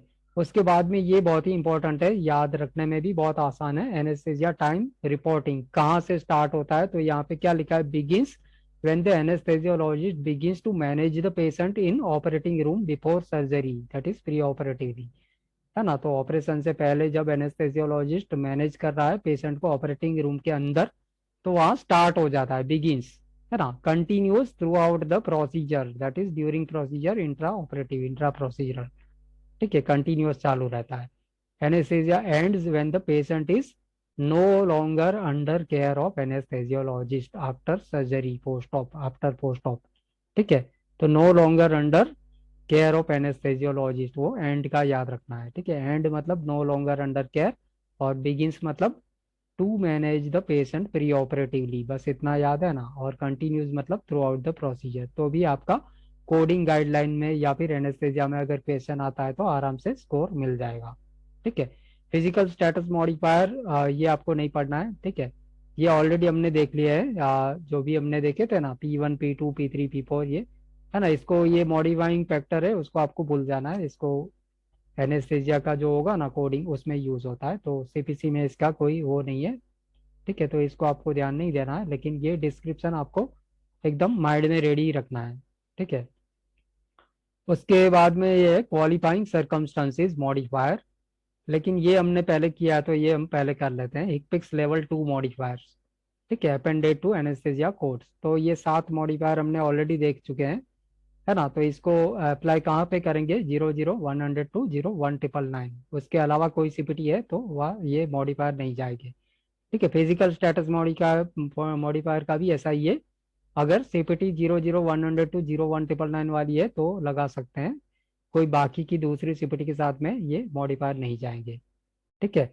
उसके बाद में क्वालिफाइंग सर्कमस्टेंस मॉडिफायर या फिर सीपीटी। ठीक है, पहले मॉडिफायर यूज करते थे, अभी शायद नई बुक में ये मॉडिफायर वर्ड नहीं है, क्वालिफाइंग सर्कमस्टेंस ऐसा करके दिया है। ठीक है, तो ये 4 सीपीटी है वो हमें याद रखनी है। तो सबसे पहले क्या है 99100, उसमें क्या लिखा है एक्सट्रीम एज, और इनटू ब्रैकेट दिया है कि लेस देन 1 ईयर और greater than 70 years of age. ठीक है, तो पेशेंट अगर 1 साल से कम है एज और या तो फिर 70 से ऊपर है तो हम ये यूज कर सकते हैं। और ये भी क्या है एड ऑन सीपीटी है ना, तो मतलब कि पहले तो कभी जाएगी ही नहीं। ठीक है, एड ऑन सीपीटी का मैंने ऑलरेडी आपको बता दिया ना कि प्राइमरी सीपीटी होनी ही चाहिए, है ना। तो प्राइमरी सीपीटी इसकी कौन सी होगी 00100 to 01999, उसमें से ही कोई होनी चाहिए, बाकी कोई अगर प्राइमरी है तो नहीं होगा, मतलब कि गलत होगा। मतलब कि देखो कॉम्बिनेशन वाइज आपको बताना है सही है या गलत है।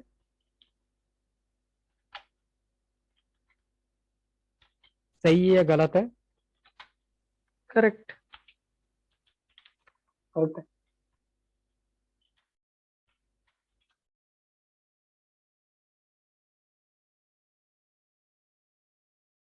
करेक्ट। करेक्ट नहीं है, ये रॉन्ग हो गया है ना, करेक्ट नहीं, रॉन्ग रॉन्ग रॉन्ग। है ना। ये रॉन्ग है, क्यों? क्योंकि ये अपनी इंटेग्यूमेंट्री की सीपीटी है ना। हमको क्या चाहिए एनेस्थेसिया की ही सीपीटी चाहिए, तो ये गलत है। ठीक है, wrong. Wrong. Wrong.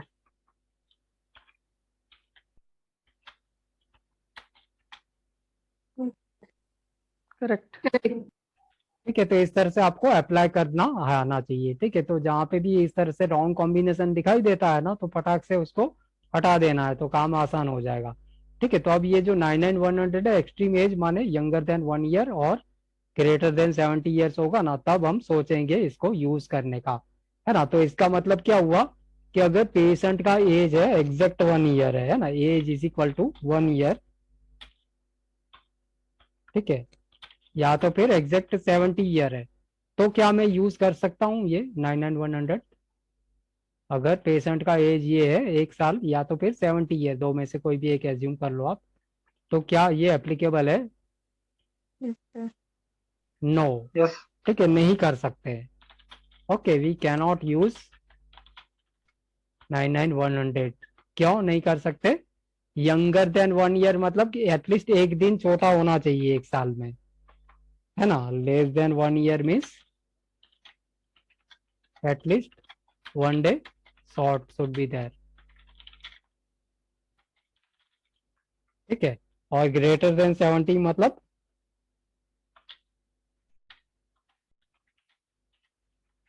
71।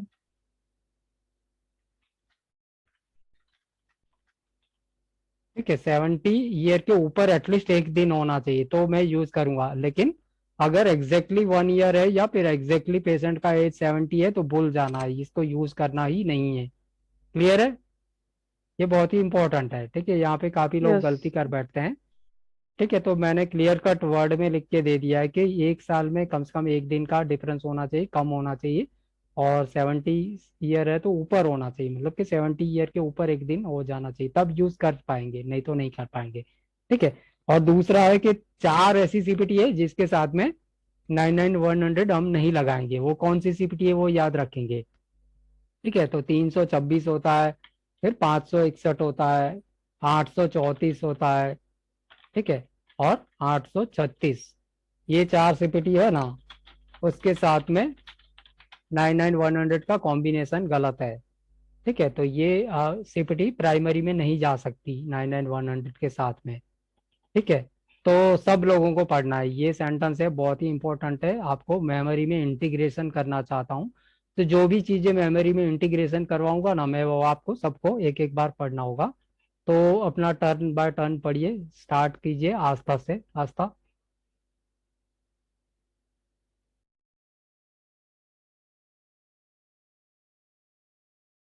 Hello,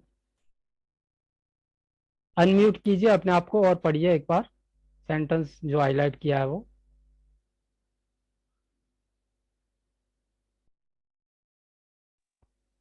hello, या आप पढ़ लीजिए, हाँ ठीक है। 99326 sorry 00326 00561 00834 00836 is not used with 99100. Okay, very good. या प्रीतम। Yes, sir. 00326 00561 00834 00836 is not used with 99100. Okay, very good. या नेक्स्ट प्रियंका और Sally, anyone? 00326 00561 00834 00836 is not used with 99100. Okay, perfect. 00326 00561 00834 00836 is not used with 99100. Okay, है ना। तो जैसे ही इसका combination दिख जाता है ना, तो ऑप्शन को हटा देंगे, है ना, तो काम आसानी से हो जाएगा। ठीक है, हम क्वेश्चन भी करेंगे तब भी आपको पता चल जाएगा। ओके, अब यहाँ पे ये गाइडलाइन दिया है कि multiple procedure during one encounter. तो इसमें क्या लिखा है? When multiple procedures are performed under the same anaesthetic, do not report both procedures, only report the higher valued service for the most comprehensive. है ना। तो इसका मतलब क्या है कि एक ही एडमिनिस्ट्रेशन एक बार किया है एनेस्थेसिया का, और उसके अंदर कुछ दो चीजें होती है, एक ऑपरेशन 1 और एक दूसरा है ऑपरेशन 2। है ना। तो ऑपरेशन 1 का भी एनेस्थेसिया का सीपीटी कोड अलग है, और ऑपरेशन 2 का भी एनेस्थेसिया का सीपीटी अलग अलग है। लेकिन दोनों हम यूज नहीं करेंगे। क्यों? क्योंकि एक सेशन में एक ही बार यूज किया है, एडमिनिस्टर किया है। तो जो बड़ा वाला होगा ना, जिसकी वैल्यू हायर होगी, वही यूज करेंगे। मतलब कि उसका ही एनेस्थेसिया का कोड यूज हो जाएगा, बाकी का बंडल हो जाएगा। जैसे हम होटल में खाना खाने के लिए जाते हैं, तो थाली आपने ऑर्डर किया है तो पानी तो साथ में ही मिलेगा, एक गिलास। है ना। वो बात अलग है कि आपको बिस्लरी स्पेशल टाइप का चाहिए तो उसका बॉटल अलग से ऑर्डर करते हो, वो बात अलग है। लेकिन अगर खाना खाने की जाए तो पानी अंदर होता ही है जन बाय एंड लार्ज। तो इस तरह का सिचुएशन है। तो यहाँ पे एक एग्जाम्पल भी दिया है समझने के लिए। तो क्या लिखा है? सारा डिलीवर्ड हर बेबी वाया सी सेक्शन। ठीक है, तो ये सी सेक्शन के लिए एनेस्थेसिया देना ही पड़ेगा। ठीक है। At the time of delivery the doctor observed that Sara had a dermoid cyst and the doctor decided to remove the dermoid cyst at that time. ठीक है, तो डर्मोइड सिस्ट करके छोटी मोटी चीज होती है, तो उसने देखा कि भाई अभी सी सेक्शन का ऑपरेशन हो रहा है, तो इसको भी निकाल ही देते हैं, रिमूव कर देते हैं। The removal of the dermoid cyst is less complex and we can confirm this by using RVG. So we would simply code only C section and the removal of the cyst would be bundled and not coded। है ना। तो C section के लिए जो anaesthesia दिया है ना, बस उसका ही हम कोड करेंगे, ना कि डर्मोइड सिस्ट रिमूवल के लिए जो एनेस्थेसिया का दूसरा सीपीटी होगा ना, वो नहीं लगाएंगे। क्यों? क्योंकि ये सर्विस छोटी मोटी चीज है और इसके अंदर बंडल ही हो जाएगी। ठीक है, क्लियर है? ये गाइडलाइन क्लियर है? सर एक बार और रिपीट कर दीजिए। देखो, यहाँ पे पेशेंट को क्या करना है? सी सेक्शन से डिलीवरी होनी है ना। तो अब सी सेक्शन को करना है तो फिर एनेस्थेसिया देना ही पड़ेगा। ठीक है, तो एनेस्थेसिया दिया है, सी सेक्शन हो रहा है, और मीनवाइल क्या हुआ? फिजिशियन ने देखा कि डर्मोइड सिस्ट भी है ना। तो डर्मोइड सिस्ट उसने फिजिशियन ने रिमूव कर दिए। लेकिन डर्मोइड सिस्ट रिमूवल के लिए स्पेशल एनेस्थेसिया तो दिया ही नहीं है ना उसने, फिजिशियन ने। एनेस्थेसिया किसके लिए दिया था? सी सेक्शन करने के लिए। ठीक है, तो उसमें ही काम किया उसने। डर्मोइड सिस्ट रिमूवल के लिए कोई स्पेशल एनेस्थेसिया तो दिया नहीं है। ठीक है, तो एक जो सी सेक्शन वाला जो कोड होगा ना एनेस्थेसिया एडमिनिस्ट्रेशन का, बस वही करेंगे, ना कि डर्मोइड सिस्ट रिमूवल का एनेस्थेसिया का सीपीटी कोड लगाएंगे। क्लियर है अब? Yes sir. ठीक है, Yes. तो मतलब कि खाली सी सेक्शन जो एनेस्थेसिया वाला होगा ना, उसमें काम चल जाएगा। ठीक है, अब थोड़ा सा हम देखेंगे क्वेश्चन कैसे करना होता है। ठीक है, तो कोई भी क्वेश्चन करना है ना, तो उसको क्या करेंगे? ब्रेक डाउन करेंगे, break down in smaller part.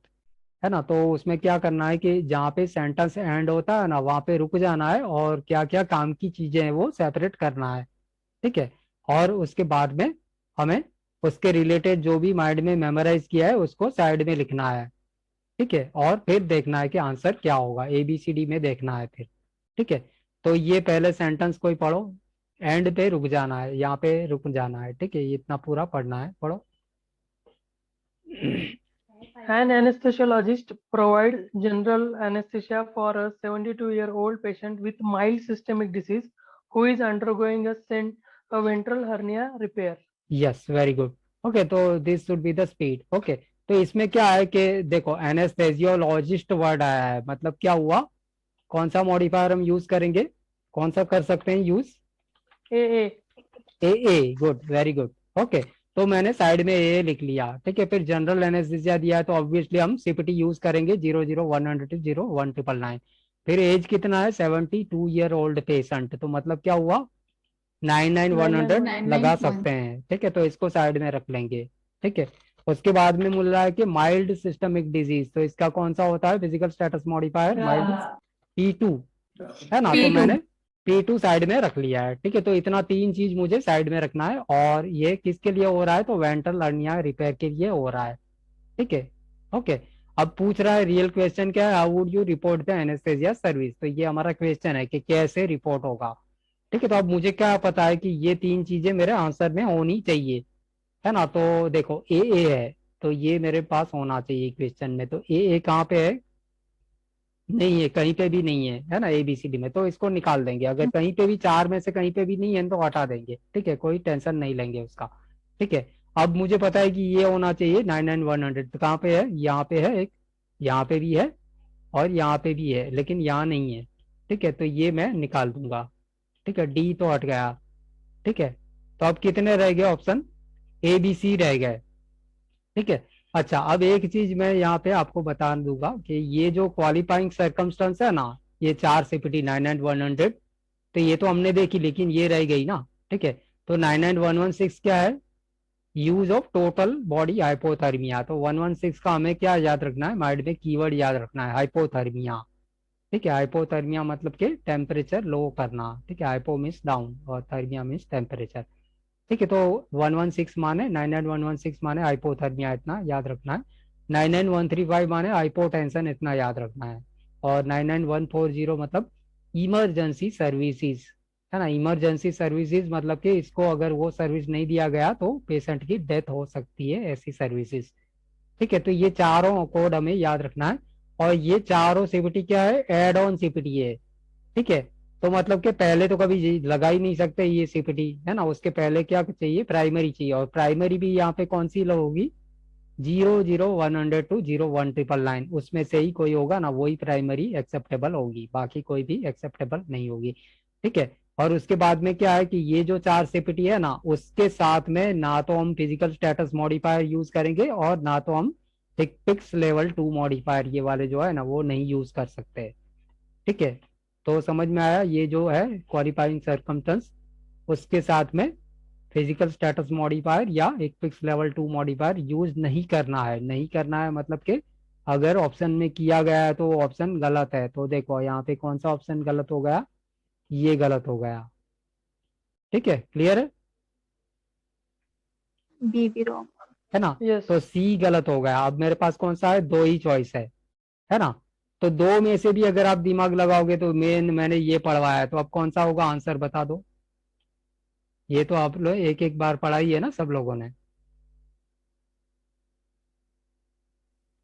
B option. हाँ, तो बी ऑप्शन है ना। तो अब हम बुक में देखेंगे कि ये मैचिंग है कि नहीं है। तो 832 का जो है डिस्क्रिप्शन वो उसमें ये मिलना चाहिए, ठीक है।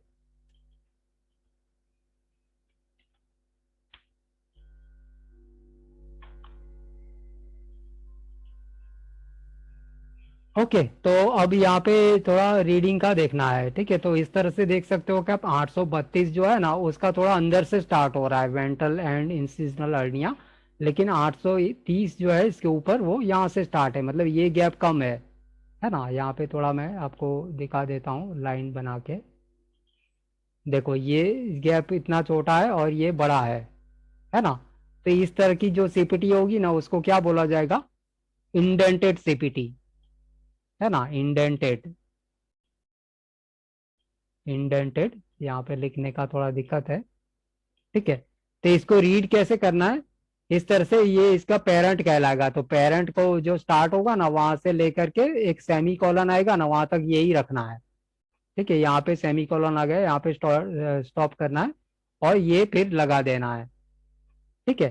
तो 832 का कंप्लीट डिस्क्रिप्शन कैसे होगा, कोई पढ़ो, कैसे होगा कंप्लीट डिस्क्रिप्शन 832 सीपीटी का? Anesthesia for hernia repair in lower abdomen, ventral and incisional hernia. Yes, very good. Okay, तो ये पूरा इसका डिस्क्रिप्शन हो गया है ना, तो ये हमारा सही भी है, क्यों? क्योंकि यहाँ पे आप देख सकते हो कि वेंट्रल हर्निया का ही दिया गया है ना। तो इस तरह से ये आंसर हमारा सही है, परफेक्ट है, वेंट्रल हर्निया का है। ठीक है। ऐसे ही फिर दूसरा एग्जांपल करेंगे, दूसरा देखो, पढ़ो।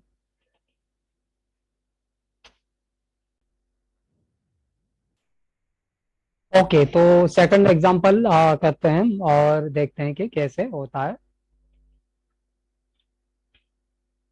ठीक है, तो स्टार्ट कीजिए, कोई भी एक बंदा स्टार्ट करो, रीड करो।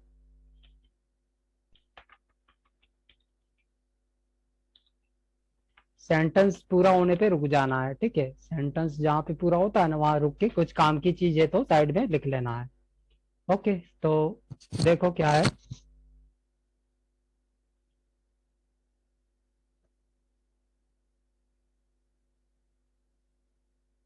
हेलो। Yes, sir. या पढ़ो पढ़ो यार, कोई भी एक पढ़ो, ज्यादा टेंशन मत लो, बोल रहा हूँ ना, पढ़ना है यहाँ पे। Tina is a 70-year-old patient with severe hypertensive disease. Okay, तो यहाँ रुक गए हम, है ना। तो 70 ईयर ओल्ड पेशेंट है, तो मतलब 99 100 लिख सकते हैं या नहीं लिख सकते? नहीं। नहीं लिख सकते, नहीं लिख है ना। सकते। मैंने ऑलरेडी बताया इनके 1 ईयर और 70 ईयर एग्जैक्ट है तो नहीं लिखना है। ठीक है, तो 99 100 तो होगा ही नहीं। ठीक है। और इसके बेस पे देखो कौन सा निकल जाएगा, ये ए निकल जाएगा, है ना, क्योंकि यहाँ पे लगा दिया है, तो ये तो वैसे ही निकल गया। और ये क्या है, सीवियर हाइपरटेंसिव डिजीज, तो इसका मतलब क्या हुआ, मैं क्या साइड में रख सकता हूँ? P3. P3 या P4, है ना। P3 या P4. P4 दोनों हम साइड में रखेंगे, जो भी ऑप्शन होगा अंदर ऑप्शन में वो हम ध्यान देंगे, है ना, या मतलब माइंड में हम रखेंगे कि P3 भी जा सकता है, P4 भी जा सकता है, ऐसा। ठीक है, अब आगे देखिए। She underwent bilateral cataract surgery under general anesthesia.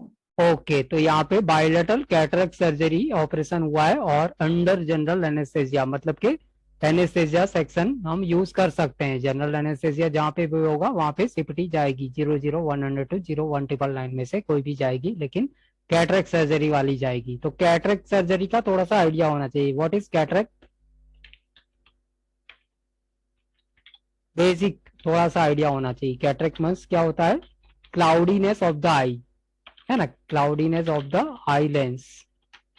ठीक है, तो इसको हम कैटरेक्ट बोलते हैं, तो ये आपको पता होना चाहिए। ठीक है, और आगे देखो।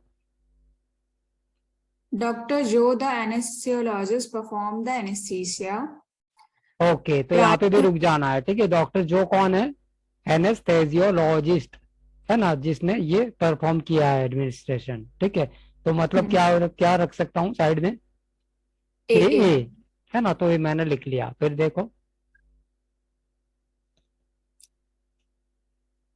Prior to induction of anesthesia, Dr. Joe completed a pre-op visit and documented a detailed history, detailed exam, and low complexity MDM on this new patient.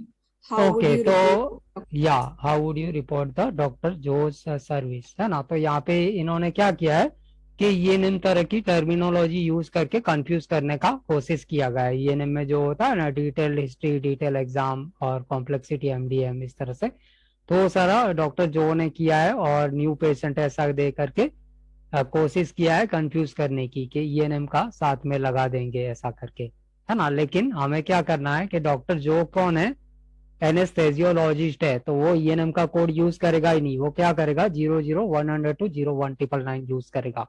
इतना दिमाग में रखना है ना।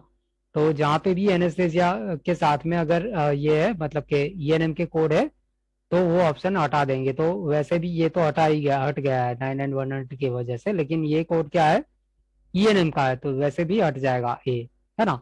अब देखो ए और ये मेरे पास होना चाहिए, है ना। तो ए तो कहीं पे भी नहीं है, एबीसीडी में से कहीं पे भी नहीं है, तो इसको हटा देंगे क्योंकि नहीं है एबीसीडी में, तो कोई टेंशन नहीं है। अब P3 या P4 होना चाहिए, है ना। तो यहाँ पे क्या है, P2 है। तो ये तो वैसे भी निकल गया है, ठीक है, यहाँ पे कोई है ही नहीं, P2 P3 मतलब P3 P4 कुछ भी नहीं है, तो ये भी हट जाएगा, ठीक है। अब यहाँ पे P3 है और यहाँ पे भी P3 है, ठीक है। लेकिन फिर भी आप आंसर आसानी से बता दोगे, क्यों? क्योंकि मैंने आपको बता दिया है, एक गाइडलाइन दिया है ना, कि जो एड ऑन कोड होता है क्वालिफाइंग सर्कमस्टेंस, उसके साथ में मॉडिफायर नहीं लगेगा। तो इसके बेस पे यहाँ पे देखो इन्होंने 59 लगा दिया है, तो ये गलत हो गया है, ठीक है। तो आंसर कौन सा होगा? यही होगा 00142 P3, है ना। ये क्या है कि क्वालिफाइंग सर्कमस्टेंस की एड ऑन सीपीटी की है, इसके साथ में मॉडिफायर नहीं लगाएंगे हम, ठीक है। तो यहाँ पे लगाया तो गलत हो गया, तो आंसर हमारा ये होगा। तो अब इसका डिस्क्रिप्शन देखेंगे।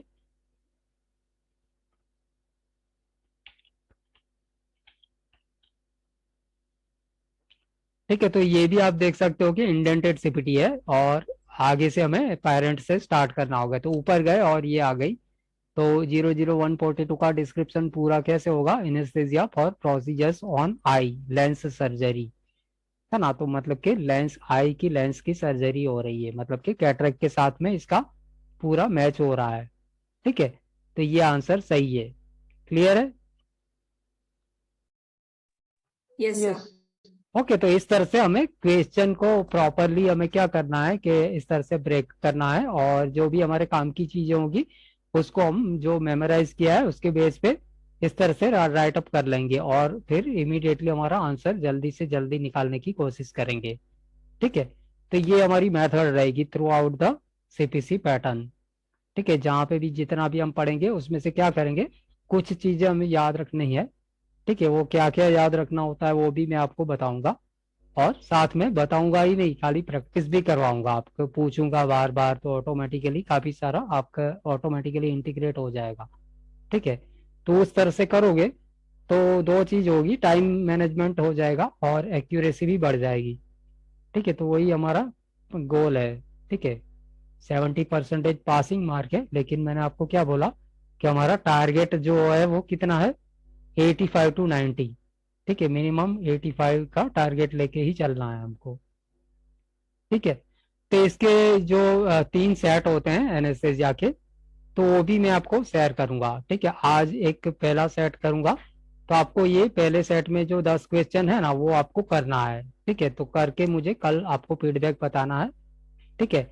और टाइम ज्यादा नहीं लेना है, ठीक है। गलत हो जाएगा तो कोई प्रॉब्लम नहीं है, लेकिन मेथड आपको यही यूज करनी है, जो मैंने आपको 2 क्वेश्चन में जो मेथड बताई ना वही करनी है ना। लेकिन वो कब करोगे? जब आप फिजिकल स्टेटस मॉडिफायर और गाइडलाइन और हिक्पिक्स लेवल 2 मॉडिफायर वो जब एक बार कर लेना, और उसके बाद में करना, ठीक है, 10 क्वेश्चन।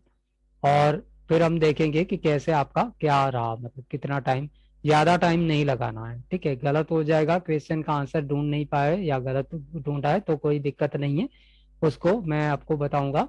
शुरुआत होगी ना तो थोड़ा ऐसा प्रॉब्लम होगा, बाद में सेटल हो जाएगा। क्लियर है? Any question anyone? No, sir. Yes, sir. Clear. No? Okay, then I will share this note also, or whatever I have written in notepad, I will be sharing these everything with you, and as well as I will be sending 10 questions on anesthesia set 1 that you need to do. Okay, tomorrow we will continue with another chapter, that is integumentary.